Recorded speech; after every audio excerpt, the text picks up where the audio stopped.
It's taken Honda a long time to get here. You don't think, let's get the big truck from Honda, because what do they build? That's true. When they started out, they did the truck thing their own way. Mm-hmm. And people liked it, but not enough people. They didn't like the non-separation between the cab and the bed. Mm-hmm. It wasn't a real truck. So then the second generation, it did have that, but it was the front end of an SUV. Front end of the Honda Pilot, which is incredibly soft. It's soft and bland and very soft, like rounded off. Yeah. You're watching Everyday Driver. We make a TV show, podcast, and YouTube channels dedicated to great cars, driving adventures, and helping you find a car you'll love. Subscribe and hit the bell so you don't miss a thing. So the good news for 2021 is Honda has listened. Well, they've heard. Yes. They didn't have a choice, and so they have redesigned the front end from the A-pillars forward, all the sheet metal, and the trim package, and they're offering even more. Yep. And our Honda rep tells us that Honda deliberately spec'd this particular press vehicle in the base trim with only the sport package, just so you can see this is how you can get this truck and how many things you can get on this truck. It's got 280 horsepower, V6, 3.5 liter. It's good. It's got a lot of torque. It's the same running gear as you find in a Pilot. There we go. Oh, now I'm in on-road mode. Wait, no, I'm not. Critter on the right side. Oh, it's a critter. It's a lamb. And yes. Oh, it's you. Yes. I've been looking for you. Oh, there it is. I've been looking for you.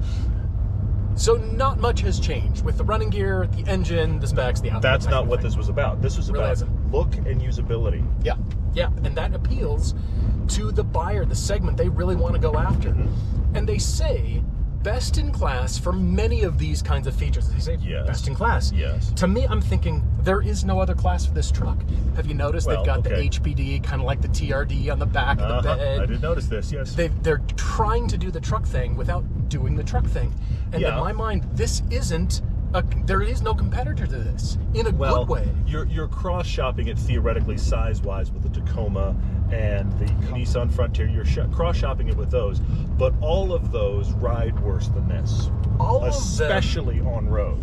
Yes. And the thing that you and I have talked about before when we did the Ridgeline the last time, and the people that get it and get Ridgelines and buy Ridgelines agreed with us, and the people that only buy big trucks didn't agree with us. But the reality is, this is the truck that is all the truck that most people actually need. Now, we don't buy for what we need, I get it, but this rides phenomenally on the road because it is ultimately an SUV underneath there. And it has tons of cubbies and space and 5,000 pounds worth of towing. It does all the stuff that a person that wants a big pickup probably will actually use it for. I think so. Unless you're, Power Sports is about the top end of the range of payload and towing capacity for this truck, 5,000 pounds. But I get it. If you're towing a horse trailer, if you're towing a big speedboat or a ski boat, whatever that is, there's definitely needs beyond this. I certainly get that. Absolutely, yeah. Most people will claim I have needs that go a lot farther than this truck does. And for most things, the dirt road that we're driving on is about what most people will do. You're right. They're not doing rock crawling. They're not doing anything. And then the transition to pavement like this, suddenly all the truck owners, it's not like you're embracing that ride. It's not like you're suddenly loving having that truck, because I'll bet you most of the time you're on pavement. Yeah, most of the time you're going through Starbucks. Yes. And the only reason that if you don't actually off-road your truck, you might need more than this is because you're towing something massive. Yep. And it is your tow vehicle. But I think if you have a massive tow vehicle, most of the time those people are putting up with what it feels like when they aren't towing. Yep. Or they leave. We know plenty of people who have a huge tow vehicle that they only drive when they tow because it's not enjoyable any other time. This has, like, if you want to pull a couple of jet skis, you want to pull your ATVs, that kind of level of capacity, or a small camper trailer, something like that, all of that works just fine here. And it has all of the Honda running gear that we know will run. The thing I love about this is just the fact that this, for normal usage, is wonderful. It's just not quite trucky enough, and that leads us right back to this 2021 and the restyle. The image, you're right. And it doesn't have the high suspension. It doesn't have that huge stance, even though they have widened the stance, as a matter of fact. But they're slowly, step by step, baby steps, embracing this. Should we do the truck thing? Will people like it? And with every subsequent iteration that they add more truck-like kinds of things, People say yes. Buyers say yes. You're selling barbecue? That is random. You're selling barbecue out here? That's very random. Okay, whatever. So this styling, from the A-pillars forward, you get that new bullhorn black gloss element across the grill. I have to admit, it's much better. It's and I much like better. it because it taps into the things that I would want a truck for.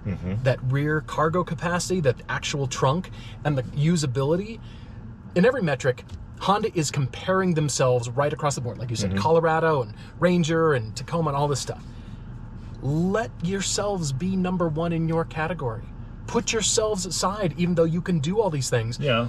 You know, like the flat plywood across the back, you know, that is the standard for minivans and SUVs and trucks. It's almost plywood. 5 feet wide back there, which is really wide, which is great. Now, it isn't 8 feet long. With the tailgate down, it's like 7 feet long, so you're going to stick out the back a little bit. But it is, you can get that 4x8 sheet. This is the standard metric. You can get that in there if you for can sure. afford a 4x8 if you can afford one. Right now, those are quite pricey, yeah.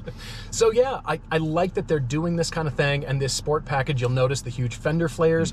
It looks and feels more truckish. Yes. But it's not. And on the pavement like this, it's so good. It suddenly just rides like you want. You're comfortable again. You're not just, oh yeah, reminded that I'm in a truck and I have to hate the next 4 hours of driving, even though I've got all my gear and toys. Sure, yeah. If you need more, fine, get the bigger truck because you're towing more. But if you're not, this is so compelling, and now it has the truck kind of look to go along with the benefits that this thing gives you. I think it finally has the look it should have had for this second generation since day one.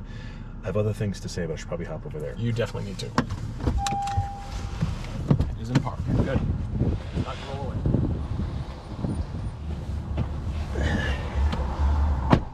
It's got to be a new country song, isn't it? Hello, Ranger. Hello, Ranger. Sand mode?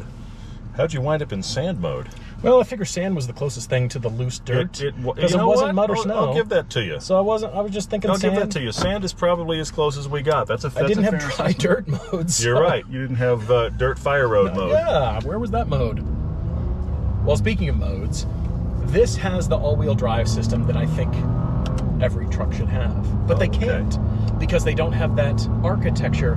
And interestingly, the four-wheel drive, well, the all-wheel drive system, in this is very similar to the Acura super handling all-wheel drive system, because what it can do is throw 70% of the power to the rear and then split 100% of that left or right through the clutch packs on each side, which actually, and in different modes, that's fantastic. This thing just moves. It grips. It does great. It finds the grip that it needs. Yeah. That torque vectoring that you're talking about, that's actually another change for 2021. That's something on this that they've added.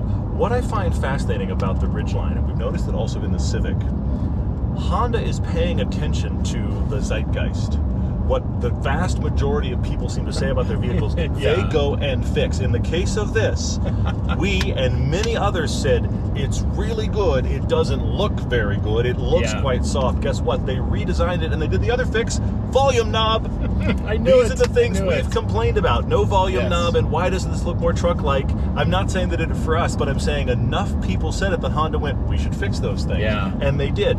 The other thing going on here is the fact that Honda has always ruled in storage, in usability of their stuff. Okay, the Honda Fit is always their class leader in look at how much stuff we can hide in something, but they do it in all of their minivans and everything.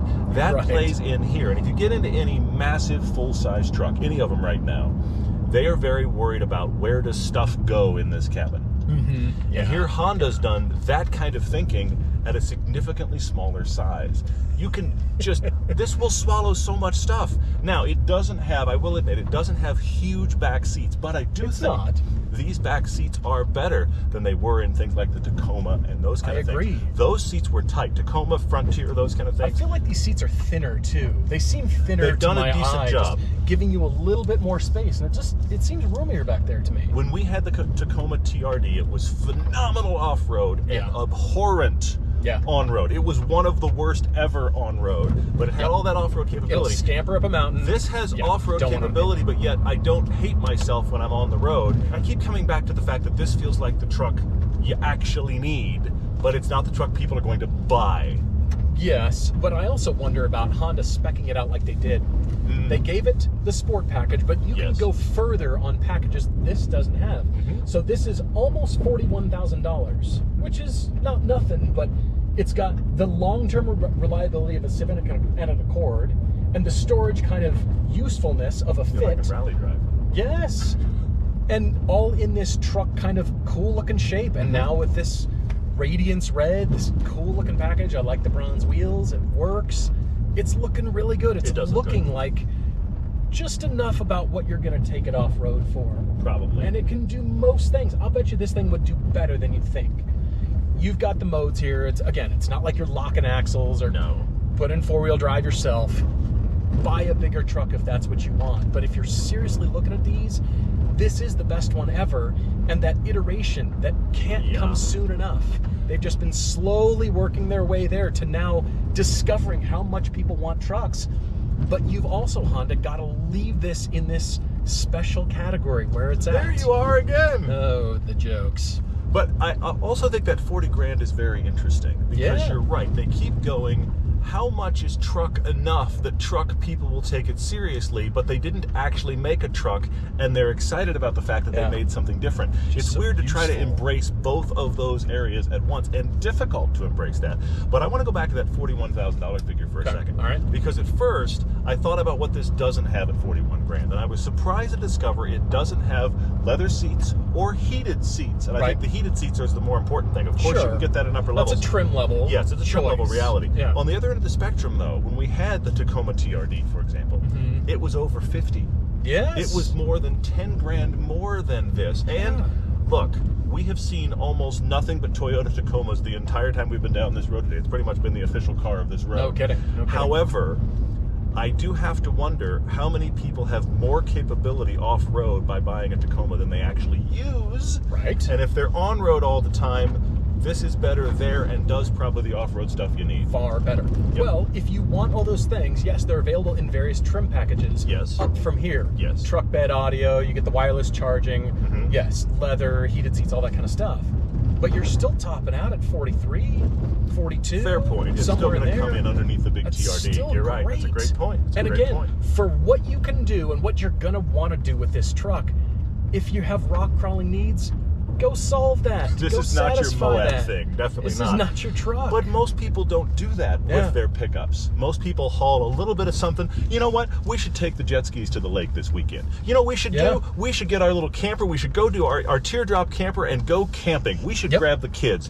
You know what I'm going to do today? I'm going to go to Starbucks and commute to work. Yes. This is what you need. I thought the Tacoma was the one I wanted. If I were to buy a pickup truck, I thought it would be Tacoma, Ranger that size. They're great. This is the one I want. It's just smoother, and it still looks like a truck now.